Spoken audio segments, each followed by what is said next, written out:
मेरी बेटी death body के बीच में सोई हुई। मैं बहुत रोई उस रात। मुझे बहुत डर लग रहा था। उस दिन ऐसा लग रहा था जैसे बहुत सारे बच्चे एक साथ रो रहे। Hi everyone, this is Onam Singh and welcome back to Onam Singh blogs. तो दोस्तों, आज मैं आप लोगों के साथ बहुत ही इंफॉर्मेटिव वीडियो शेयर करने वाली हूँ। तो दोस्तों, आज की जो वीडियो है वो है मेरी प्रेगनेंसी स्टोरी पे। बिकॉज़ मुझे ऐसा लगता है कि मुझे मेरी जो प्रेगनेंसी स्टोरी है वो आप लोगों के साथ शेयर करनी चाहिए, क्योंकि ड्यूरिंग माई प्रेगनेंसी और उसके बाद मतलब मैं यूट्यूब पे आई 2017 में, और मेरी प्रेगनेंसी जो थी वो 2016 में ही हुई थी मेरी बेटी। हालांकि मैं यूट्यूब पे 2015 में वीडियो अपलोड की थी, बट उसके बाद मैं जॉब करने लगी थी तो मैं बिज़ी हो गई थी अपने जॉब में, और उसके बाद प्रेगनेंसी एंड ऑल ये सब हुआ। तो मैं मतलब उस टाइम इतना आपका दिमाग नहीं काम करता है कि आप अपनी स्टोरी शेयर करो या जो भी हो। तो बस आज मैं आप लोगों के साथ ये वीडियो शेयर कर रही हूँ, और इसका रीज़न ये है कि जैसे कभी कभी ऐसा होता है कि हम फैमिली प्लानिंग नहीं कर रहे होते हैं और अनप्लैन्ड प्रेगनेंसी होता है। तो फिर जैसे होता है, actually I got married in age of 22, और आफ्टर ऑलमोस्ट 2 इयर्स होने वाले थे देन मैं प्रेग्नेंट हो गई। और प्रेग्नेंट हुई तो उस टाइम पे मेरे पास उतना नॉलेज नहीं था। मेरी अचानक से मेरी बहुत तबीयत ख़राब हो गई, क्योंकि मैं बिहार से यहाँ पे आई थी 2015 अगस्त में। मैं यहाँ पे बेंगलोर में शिफ्ट हो गई थी। तो मैं जॉब सर्च कर रही थी यहाँ आने के बाद, और मैं शुरू में ही जब आई थी तो मेरी थोड़ी सी तबीयत ख़राब हुई थी। तो डॉक्टर बोले कि मैं डॉक्टर को दिखाई, तो डॉक्टर बोले कि जैसे पानी चेंज हुआ है अचानक से, आप साउथ में आई हैं तो साउथ में आने के बाद थोड़ा तबीयत जो है वो ख़राब होता है, बिकॉज एयर एंड वाटर सब कुछ चेंज। जैसे मैं यहाँ पे आई थी तो मुझे वो जो पानी जो ख़रीदा हुआ होता था बिल्कुल भी अच्छा नहीं लगता था। मैं कभी कभार नल का पानी पी लिया करती थी, तो जिसकी वजह से मुझे प्रॉब्लम हो रहा था, एसिडिटी का प्रॉब्लम होता था। तो उसके लिए मैं नारियल पानी भी ले रही थी, कितनी एसिडिटी की दवाएं ली, लेकिन मतलब बिल्कुल भी सही नहीं हो रहा था। फिर उसके बाद धीरे धीरे मैं सेटल होने लगी यहाँ पे, और उसके बाद मेरी तबीयत एक दिन बहुत ज़्यादा ख़राब हो गई। और उस टाइम मेरे हस्बैंड की जो ऑफिस थी जिसमें वो सबसे पहले काम करते थे, तो उसमें उनको छुट्टियां नहीं मिलती थी। मतलब सैटरडे को ऑफ नहीं होता था, जैसे कि यहाँ पे हर जगह, हर कंपनी या स्कूल हर जगह पे यहाँ पे सैटरडे संडे ऑफ होता है। तो उस टाइम उनका बस एक दिन ही छुट्टी होता था संडे को, और मेरी भी एक दिन की ही छुट्टी होती थी संडे को, क्योंकि मैं स्कूल में थी तो मुझे सैटरडे को भी जाना होता था। वैसे बच्चों की छुट्टी होती थी, लेकिन हम टीचर्स की छुट्टियाँ नहीं होती थी। तो मेरी तबीयत बहुत ज़्यादा ख़राब थी। और मेरे में एक चीज़ मतलब मैं अपनी एक कमी बताना चाहूँगी कि मेरे में एक चीज़ बहुत ज़्यादा है कि मतलब जैसे सेल्फ़ केयर होना होता है। जैसे जब तक मुझे बहुत ज़्यादा मैं परेशान ना हो जाऊँ, बहुत ज़्यादा मैं एकदम से अनेबल ना हो जाऊँ, तब तक मैं शेयर नहीं करती हूँ। बहुत ज़्यादा मुझे तकलीफ़ नहीं होता अंदर में या बॉडी में, ऐसा हो जाता है कि अब मैं नहीं कर सकती हूँ तभी मैं शेयर करती हूँ। अदरवाइज़ मैं ऐसे ही अपने आप को सोचती हूँ कुछ सही हो जाएगा, ऐसे खींचते मैं संडे को इमरजेंसी में मेरे हस्बैंड मुझे ले करके यहीं पे सेंट जॉन्स हॉस्पिटल है, उसी में लेकर के गए। सेंट्रल गवर्नमेंट की वो हॉस्पिटल है, तो वहाँ पे इमरजेंसी में मुझे एडमिट कराया गया। और वहाँ पे आप बिलीव नहीं करोगे, मुझे 1 घंटे में 6 बॉटल पानी उन लोगों ने चढ़ा दिया था। और मतलब इतना फास्ट पानी मैंने अपने लाइफ में किसी को नहीं सुना था कि मतलब 1 घंटे में इतना बॉटल पानी चढ़ जाता है। उसके बाद उन लोगों ने मुझे बताया, टेस्ट हुआ, टेस्ट में उन लोगों ने मुझे बताया कि प्लेटलेट्स डाउन हो चुका है, बहुत ज़्यादा डाउन हो चुका है। और उसके लिए मुझे पपाया खाने के लिए बोला गया, फिर कीवी वगैरह खाने के लिए बोला गया। और वो लोग मुझे फीवर के लिए 600 mg की मेडिसिन वगैरह सब कुछ दिए। मेडिसिन वगैरह लिए, घर आए, नॉर्मल रहे, थोड़ा 2 दिन 3 दिन सही रहा। 4 दिन का दवा दिया था, उसके बाद 4 दिन मैं खाई, सही रहा। उसके बाद मेरी फिर से तबीयत ख़राब होने लग गई, बहुत ज़्यादा ख़राब होने लग गई। और मतलब ऐसा था कि उसी टाइम पे मैं स्कूल ज्वाइन की थी। यहाँ ऑर्किड्स इंटरनेशनल स्कूल है, उसी में मैं as a Hindi teacher join की थी। तो ऐसा होता है ना कि आप जॉब ज्वाइन किए हो और फिर उसके बाद आप मतलब एकदम नए एम्प्लॉय हो और हर 1 दिन 2 दिन पे आप छुट्टियां ले रहे हो, तो ये बहुत ज़्यादा गलत इम्पैक्ट आपका देता है, आपके प्रोफेशन को बहुत ज़्यादा गलत इम्पैक्ट देता है। चूँकि मैं नई थी तो थोड़ा सा जो प्रिंसिपल थी वो बहुत सपोर्टिव थी, तो वो मुझे जैसे मेरी बहुत ज़्यादा तबीयत ख़राब हुई तो मैं लीव ले ली। जैसे कि मैं ज्वाइन की उसके तीसरे दिन ही मैंने लीव ले लिया और मेरा बहुत हालत ख़राब हो गया, बहुत हालत ख़राब हो गया। मैं सोचती हूँ अभी भी उस पल को, उस क्षण को, तो मेरे आँखों में आंसू आ जाते हैं। अभी भी उस टाइम को मैं याद करती हूँ तो मेरे आँखों में आंसू आ जाते हैं।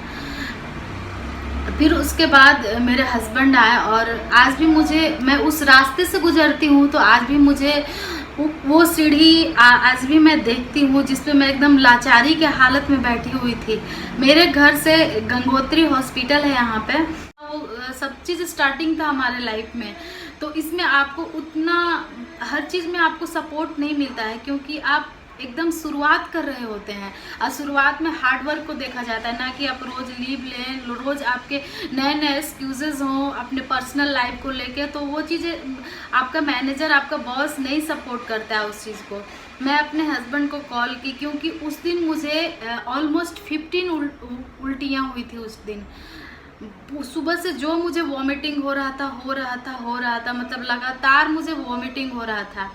तो फिर मैं यहाँ गंगोत्री हॉस्पिटल, मेरे हस्बैंड बोले कि तुम वहाँ पे हॉस्पिटल में आ जाओ, मैं बस से आता हूँ। मैं हालत में तो नहीं थी चलने के, लेकिन मैं धीरे धीरे करके मैं उस हॉस्पिटल तक पहुँची।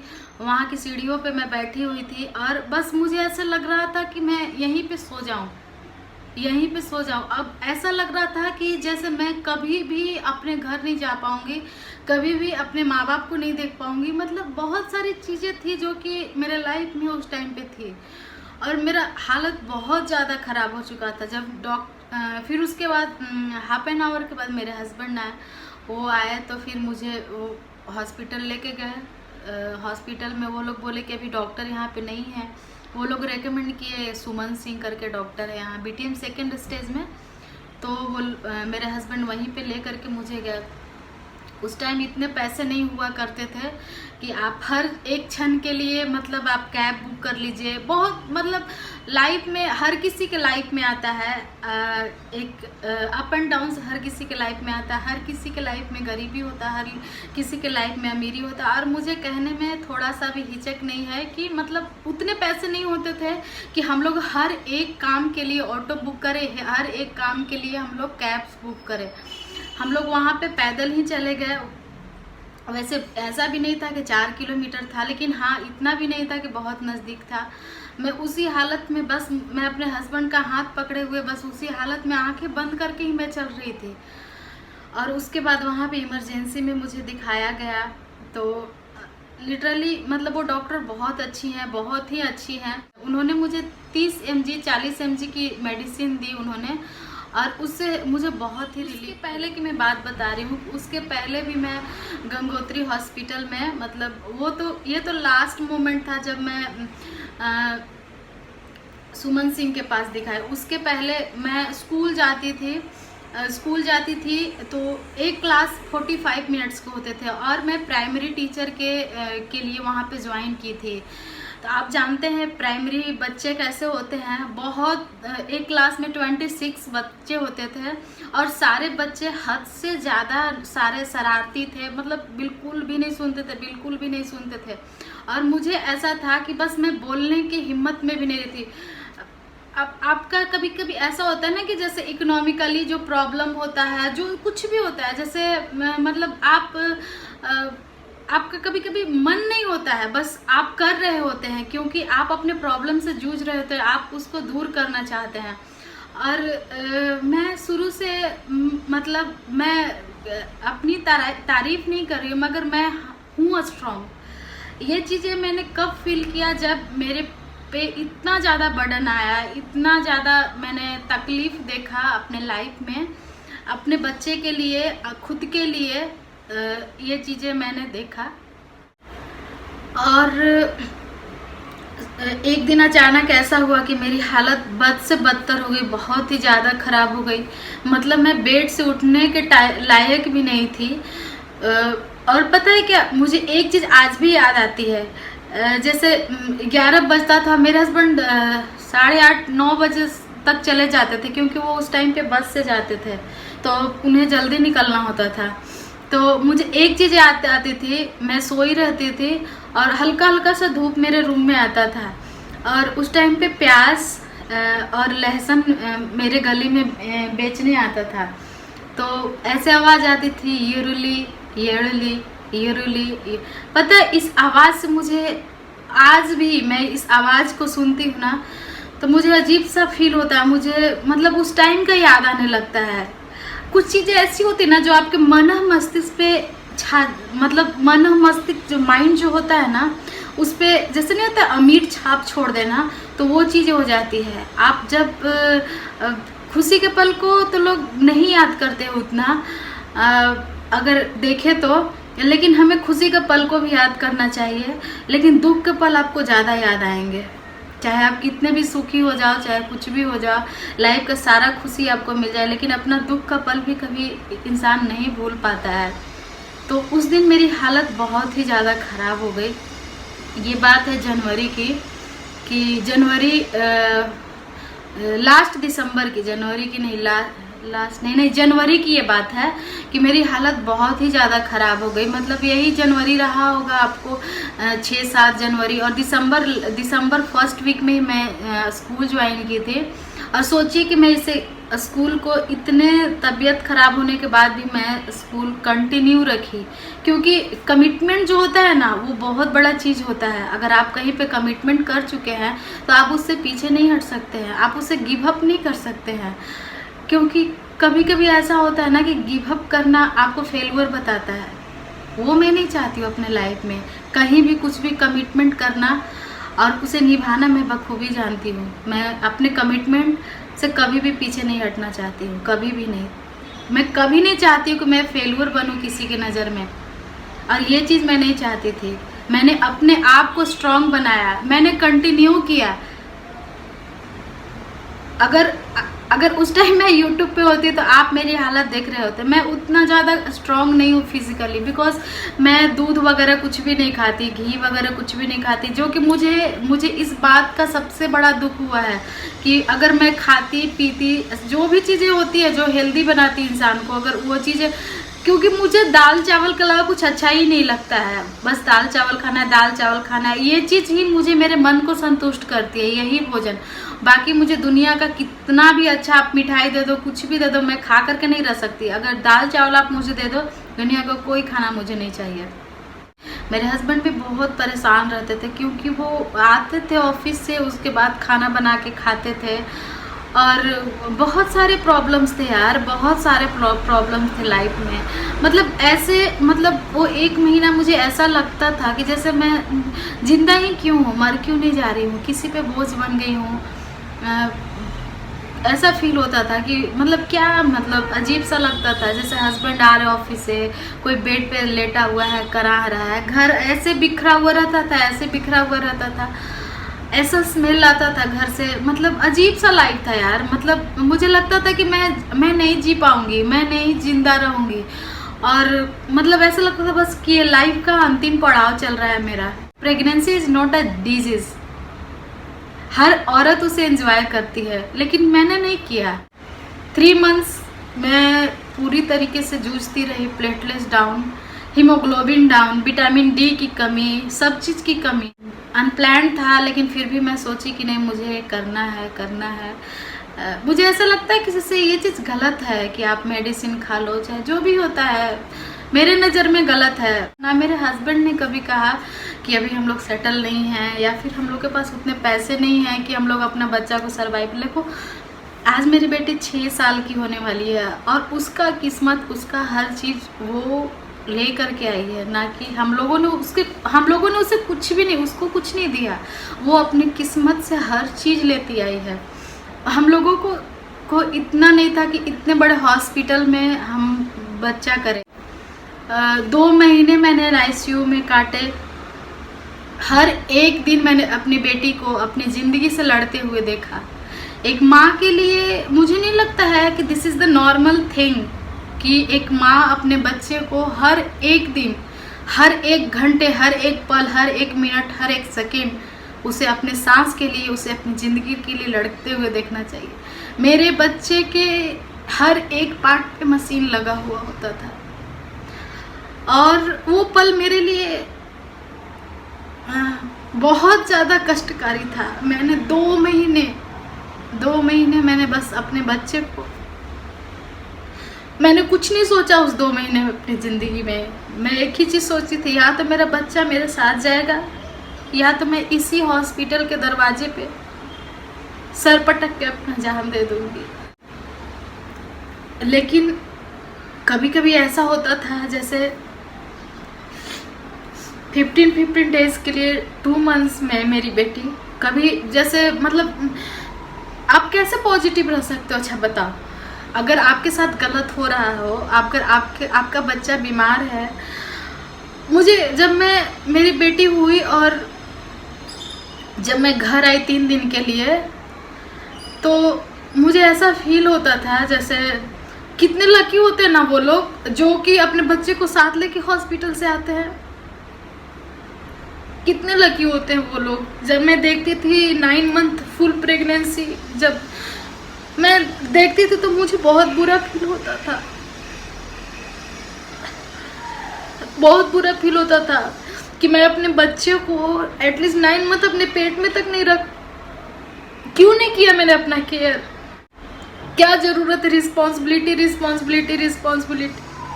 आप प्रेग्नेंट हो ना तो सबसे पहले रिस्पॉन्सिबिलिटीज को साइड में रख दो, खुद का केयर करो। लकीली मेरा जो हम सफ़र है वो बहुत ही सपोर्टिव है। ज़िंदगी में दुख जब आता है ना, आपको कुछ नहीं चाहिए होता है, आप सिर्फ इमोशनली सपोर्ट चाहते हैं, सिंपैथी।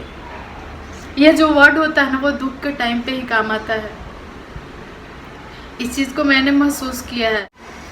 कुछ शेयर करना चाहती हूँ मैं आप लोगों के साथ। ये सारी चीज़ें मैंने अभी तक रखी अपने पास। ये लास्ट, मेरी बेटी का लास्ट, मैं गई थी 20 मई को 2016, 3 बजे मैं गई थी चेकअप कराने के लिए। डॉक्टर बोली सारा चीज़ सही है, क्लियर है, कुछ भी प्रॉब्लम नहीं है, एवरीथिंग इज़ गुड।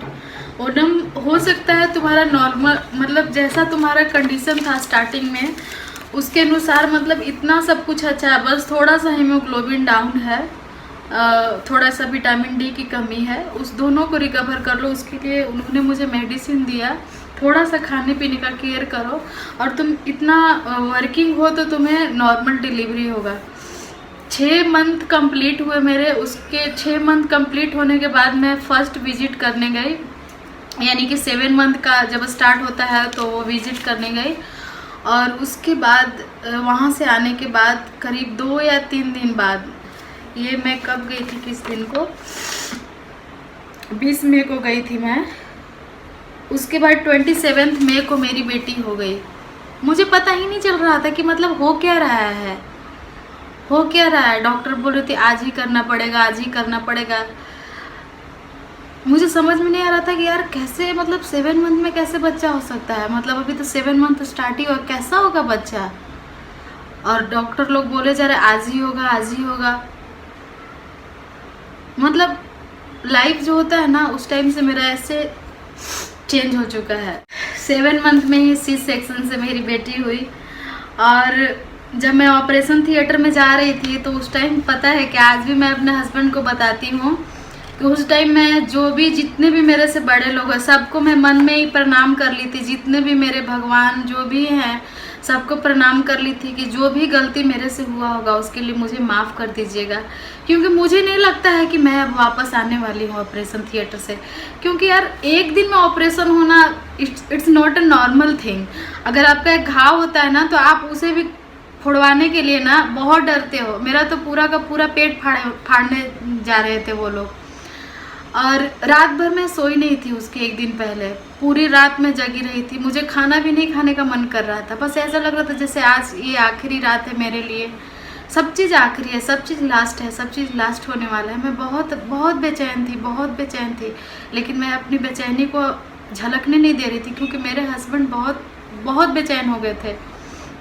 उसके बाद मेरे हस्बैंड, जब मैं ऑपरेशन थिएटर में जाने लग गई तो वहाँ पे मेरी फ्रेंड है जो कि मतलब हम लोग पार्क से ही फ्रेंड बने थे, रेनू, अगर आप वीडियो देख रही हैं तो बहुत ज़्यादा थैंकफुल हूँ मैं कि उस टाइम पे आप मेरे साथ थी और बहुत सपोर्ट किया था आपने, बहुत सपोर्ट किया था आपने।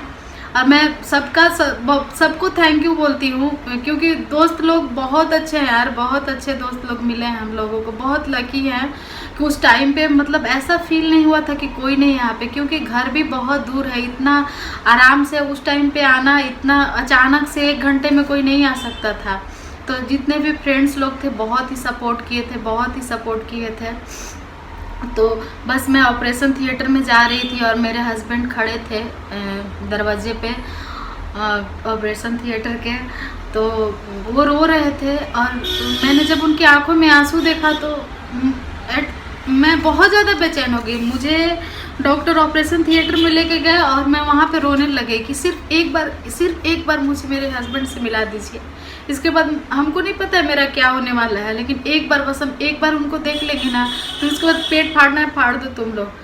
तो डॉक्टर लोग बोले ओनम तुम मत रो, तुम्हारे हस्बैंड तुम्हारे साथ ही रहेंगे। और सबसे बड़ी बात यहाँ पे ये है कि जब आपका डिलीवरी हो रहा होता है तो आपके साथ आपके हस्बैंड ऑपरेशन थिएटर में ही होते हैं। तो मेरे हस्बैंड वहीं पे ऑपरेशन थिएटर में मेरे साथ मेरा हाथ पकड़े हुए थे। और उसके बाद मेरी बेटी हुई तो मुझे नहीं पता, क्योंकि उस टाइम कुछ पता नहीं चलता है, काम नहीं करता है दिमाग। लेकिन जब मेरी बेटी हुई और जब वो रोई तो मेरे हस्बैंड रोने लग गए थे। उसका पहला वो बोलते कि उस टाइम पे मतलब इतना खुशी, मतलब लाइफ में यार हम लोग उस टाइम बहुत कम उम्र के थे। ऐसा नहीं था कि हम लोगों का बहुत ज़्यादा एज हो रहा था, बहुत मैच्योरिटी नहीं था हम लोगों के अंदर, बचपना सा था एक अजीब सा। मेरे हस्बैंड रोने लग गए थे। उसके बाद हम लोग Cloud9 में मुझे बुक, ये मेरी जो डॉक्टर थी वो मुझे बुक दी थी अराइव्ड सून, ये मेरी बेटी के लिए था। मैं इसे हमेशा देखती थी कि मैं ऐसे ही फ़ोटो शूट कराऊंगी, ये सब जो भी था उस टाइम उतना आइडिया नहीं था। ये सारी चीज़ें मैं संभाल के रखी हूँ। और ये 27/5/2016 को मेरी बेटी हुई थी, तो उस दिन का ये डॉक्टर ने मुझे दिया था। ये सारी चीज़ें, बहुत सारी चीज़ें मिली थी और बहुत सारी चीज़ें जो मैं संभाल करके भी रखी हूँ। उसका पहला कपड़ा, उसका पहला जो भी वो पहला यूज किया, सब चीज़ संभाल कर रखी हूँ। क्योंकि 2 महीने तक मेरी बेटी ने कपड़ा नहीं पहना था, क्योंकि वो NICU में थी 2 महीने के लिए। और 2 महीने बहुत होते हैं दुख काटने के लिए, क्योंकि जो सुख का समय है ना वो कैसे कट जाता है पता नहीं चलता है, लेकिन दुख का टाइम काटना बहुत ही ज़्यादा मुश्किल होता है। तो दोस्तों, अगर आप प्रेग्नेंट हैं तो सबसे पहले तो एक एक्सपर्ट की राय लें, जो भी आपसे बड़े हैं। शर्माइए नहीं बिल्कुल भी, क्योंकि मैं बहुत ज़्यादा शर्मीली टाइप की थी। मैं आज भी ओपनली उतना किसी से बात नहीं कर पाती हूँ ये सब प्रेगनेंसी ये सब के बारे में, लेकिन मैं ट्राई कर रही हूँ, मतलब धीरे धीरे कि मैं थोड़ा ओपन हो जाऊँ। तो दोस्तों, दुख का क्या है, दुख और सुख ज़िंदगी के पहलू हैं, आते जाते रहते हैं। लेकिन इतना भी भगवान दुख ना दे कि असहनीय हो जाए, सह ना पाए इंसान। लोग बोलते हैं ना कि जैसे C सेक्शन हुआ है, डिलीवरी हुआ है, तो रेस्ट लेना है, तो ये करना है, तो वो करना है, तो ऐसे खाना है, तो वैसे पीना है। मैं नहीं जानती हूँ कैसे खाना है, कैसे पीना है, कैसे ड्यूरिंग प्रेगनेंसी कैसे रेस्ट करना है। मैं कुछ भी नहीं जानती हूँ यार, कुछ भी नहीं जानती हूँ, कुछ भी मैंने नहीं अनुभव किया है। क्यों नहीं किया मैंने खुद का केयर? ये क्वेश्चन मैं आज अपने आप से पूछती हूँ, आज भी पूछती हूँ कि क्यों नहीं किया खुद का केयर? क्यों नहीं? मैं थोड़ा सा आराम करना चाहिए। प्रेगनेंसी के बाद तो ऐसा था दोस्तों कि मतलब जैसे 1-1:30 बजे के आसपास 1:40 ऐसे करके मेरी बेटी हुई थी। उसके बाद जो रात होता है, जैसे मतलब उस दिन तो उसके बाद होश आया, फिर उसके बाद वो रात के बाद मतलब दूसरे दिन से मैं नहीं जानती हूँ कि ऑपरेशन होने के बाद कैसे बेड पे लेटा जाता है। मैं बेड पे नहीं लेटी, मैं ऑपरेशन होने के 2-3 दिन, दूसरे दिन तीसरे दिन मैं सीढ़ी से चढ़ के चली गई अपनी बेटी को NICU में देखने। पता है उसका कुछ भी पता नहीं चलता था, नाक मुंह कुछ भी नहीं पता चलता था। वो सिर्फ 1200 ग्राम की थी। बताइए 1200 ग्राम का बच्चा कितना होता है, कितना जान होता है उसमें। एकदम अजीब सी थी वो।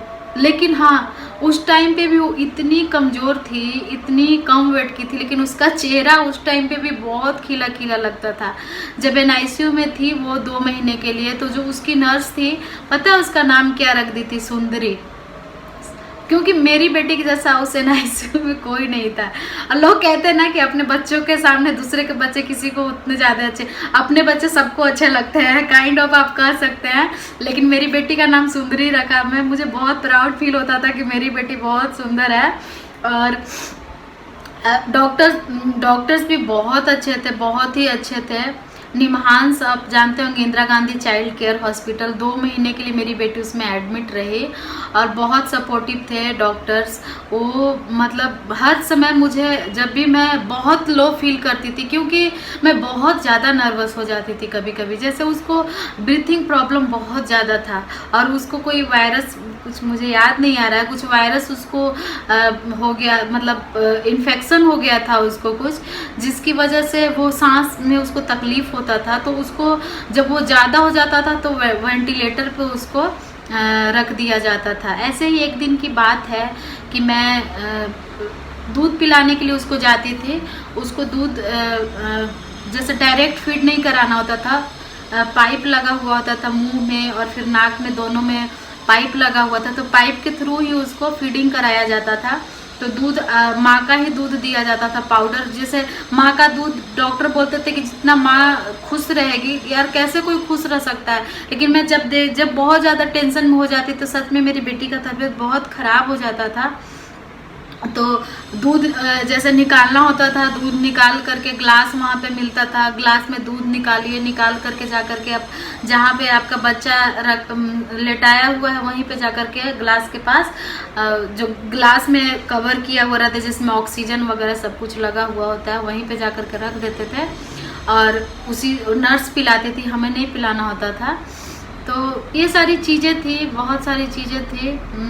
तो जैसे कभी कभी एक दिन वैसे ही मैं बता रही थी आप लोगों की, मैं मम्मी साथ में ही हॉस्पिटल में थी और मेरे हस्बैंड उस दिन संडे था तो घर पे ही थे और मैं वहाँ पे गई नीचे दूध पिलाने। देख रही हूँ मेरे बच्चे को कपड़े से ढका हुआ है वाइट कलर का।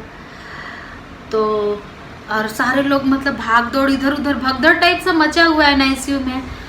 तो मैं पूछी कि मतलब क्या हुआ, वैसे उसको ओढ़ाया हुआ क्यों है, और सारा जितना भी मशीन वगैरह था सब चीज़ खोला हुआ था।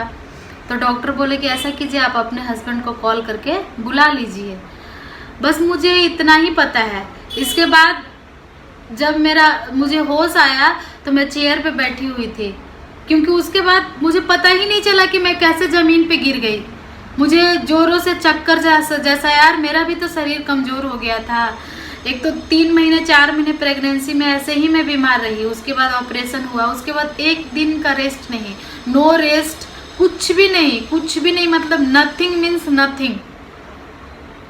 उसके बाद जब मेरा होश आया तो मेरे हस्बैंड के पास में मेरी माँ थी और मेरे हस्बैंड बोले सब ठीक है, अब सब ठीक है।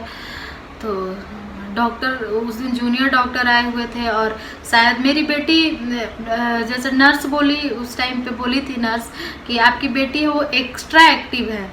वो क्या की थी कि मतलब हाथ पैर ऐसे करने में वो खोल करके गिरा दी थी। जिससे कि क्या हो गया था कि पूरा सिस्टम जो है काम करना बंद कर दिया था। और जो जूनियर डॉक्टर है वो लोग सोचे कि मतलब जो भी होता है चीज़ें, आदमी अब जैसे काम कुछ भी नहीं कर रहा है तो ऑब्वियस है कि वो उसके वो अति में नहीं थे, तो उनका भी ये नहीं था। फिर वो जो होता है ना ब्रीथ लाने वाला, जो आयरन टाइप का होता है, मुझे नहीं पता उसे बोलते क्या, उससे पूरा ऐसे ऐसे दबाया गया था। दबाने के बाद उसको सांस आया। मेरी बेटी को इतना यहाँ पे पूरा कट गया था, जिसका कि आज भी उसका दाग है। एक दिन पता है वो नहा रही थी तो मेरे से पूछ रही थी, मम्मा ये क्या है। हम मुझे बहुत मतलब उस टाइम को वो टाइम मुझे याद आने लगता है यार, मैं घबरा जाती हूँ अभी भी। मतलब कुछ भी उस टाइम से रिलेटेड कुछ भी चीज़ें याद आती है ना, मैं घबरा जाती हूँ, मुझे रोना आने लगता है। मतलब मैं अपने इमोशंस को कंट्रोल नहीं कर पाती हूँ। तो बस फिर उसके बाद उसका सांस आने लग गया, फिर सारा मशीन वापस से लग गया। फिर डॉक्टर आए, जो डॉक्टर उसको देखते थे, हमसा मैडम थी उस टाइम पे, अभी यहाँ पे है नहीं, मुझे नहीं पता। और हमसा मैडम बहुत सपोर्टिव थी वो, बहुत मतलब आपको बहुत सपोर्ट, बहुत पॉजिटिव थी वो। और बहुत सारे डॉक्टर्स थे जो कि बहुत अच्छे थे, वहाँ के डॉक्टर सब, नर्स वगैरह सारे लोग बहुत अच्छे थे। ऐसा नहीं था कि आपको डांटते या फिर आपको कुछ भी नेगेटिविटी नहीं था, आपको बस पॉजिटिव वे में वो बात करते थे। तो डॉक्टर फिर आई, बोली ओनम सब ठीक है, तुम क्यों इतना टेंशन लेती हो, तुम क्यों इतना रोती हो, सब ठीक होगा, हम लोग हैं ना। फिर मैं अपनी बेटी को देख रही हूँ तो मेरी बेटी मतलब सोई हुई आराम से सांस ले रही है। फिर उसके बाद धीरे धीरे उसमें सुधार होने लग गया। फिर उसके बाद उसका 1.5 kg वेट हुआ। तो फिर उसे डिस्चार्ज कर दिया गया। डिस्चार्ज मत पूछिए, वो जो खुशी मुझे एक माँ पे क्या गुजरती है। तो दोस्तों कभी भी प्रेगनेंसी के टाइम पे कभी भी केयरलेस मत बनिए, खुद का केयर कीजिए, खुद को जितना हो सके हैप्पी रखिए। Just don't think anything, just let it be everything in your life. don't be interested in anything, क्योंकि अगर आप ज़्यादा सोचोगे तो स्ट्रेस होगा, और स्ट्रेस होगा तो उसका सीधा इफेक्ट आपके बच्चे पे पड़ेगा। आप जितना से जितना हो सके मेडिटेशन कीजिए, जितना से जितना हो सके खुश रहिए, वो काम कीजिए जिसमें आपको खुशी मिलती है, जो आपको हैप्पी बनाता है, वो काम कीजिए। Just don't think anything during your pregnancy. Just have lots of foods, just have lots of fruits. जो आपको पसंद है वो खाइए, जो नहीं पसंद है वो मत खाइए। जो आपको पसंद है वो कीजिए, जो आपको नहीं पसंद है वो बिल्कुल भी मत कीजिए, क्योंकि जो आपको नहीं पसंद है वो कीजिएगा तो आप स्ट्रेस में जाइएगा, और स्ट्रेस का सीधा इफेक्ट आपके बच्चे पे पड़ेगा। सो अगर आप प्रेग्नेंट हैं ये तो सबसे पहले तो आप अपना ख्याल रखिए, ड्रिंक लॉट्स ऑफ वाटर, क्योंकि ये जो है आपको सबसे ज़्यादा फुल एनर्जी और फुल पॉजिटिविटी देता है। तो जितना से जितना हो सके पानी पीजिए, जो कि मैं बिल्कुल भी नहीं पीती थी। और फ्रूट्स वगैरह मैं बिल्कुल भी, सब कुछ मेरे हस्बैंड करते थे तो वो ज़बरदस्ती खिलाते तो मैं खाती थी। हस्बैंड हम पूरे दिन मेरे लिए बैठे नहीं रहेंगे घर पे कि तुम खा लो, या फिर मेरे लिए वो स्कूल नहीं जाते स्कूल में, या फिर मेरी प्रिंसिपल मुझे नहीं खिलाते। It's all depend on me कि मैंने अपना केयर क्यों नहीं किया, मुझे केयर करना चाहिए था। ऐसा नहीं है कि वर्किंग लोग प्रेग्नेंट नहीं होते या 9 मंथ सब लोग काम करते हैं, लेकिन इट्स मेरा सब मेरा, मैं केयरलेस थी जो मैंने खुद का केयर नहीं किया। एंड रिस्पॉन्सिबिलिटीज़ को थोड़ा सा प्रेगनेंसी के टाइम में थोड़ा सा साइड में रख दीजिए, क्योंकि 9 मंथ का बात ही होता है यार। 9 मंथ के बाद आपको जितना रिस्पॉन्सिबिलिटीज़ लेना है ना ले लो, क्योंकि कोई आपका शरीर का तकलीफ जो आपके शरीर पे आएगा ना उसको कोई दूर नहीं करेगा, कोई आपके माइंड के स्ट्रेस को दूर नहीं करेगा। So just be relax, take deep breath and hold your breath and slowly come out. It will make you happy, it will make you relax, trust me. So guys, video काफ़ी लंबी हो जाएगी तो मैं मिलती हूँ फिर से एक नए वीडियो में, और आप कमेंट करके अपनी प्रेगनेंसी स्टोरी मेरे साथ शेयर कर सकते हैं।